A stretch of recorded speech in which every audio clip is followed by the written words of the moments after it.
देखाउँछु है। ल हेर्नु त यसमा अब यो अर्ग्यानिक एग्रिकल्चरको चाहिँ कतिवटा प्रिन्सिपल रहेको छ, यसलाई नेपालीमा के भन्छ कि सिद्धान्त रहेको छ। सिद्धान्त भनेको के हो भन्ने कुराखेरि उतातिर छुट्टै छ, अर्को दिन पढौँला।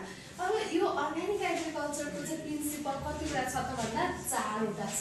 यसमा चाहिँ तपाईँको एउटा फर्मुला एससी अनि ई है, यो भनेको प्रिन्सिपल अफ हेल्थ, स्वास्थ्य राम्रो बनाउनु पर्यो, principal of care, principal of ecology र प्रिन्सिपल अफ फेयरनेस भन्छ यसलाई।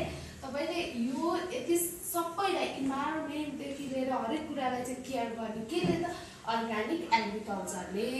त्यही भएर नेपालको चाहिँ पहिलो कृषि अर्ग्यानिक एग्रिकल्चर पहिलो हुन्छ नि प्राङ्गारिक जिल्ला कुन हो भन्ने भन्यो भने त्यो कमेन्टमा चाहिँ लेख्नु होला। तर यसको चाहिँ प्रिन्सिपल कतिवटा छ त 4वटा रहेको छ।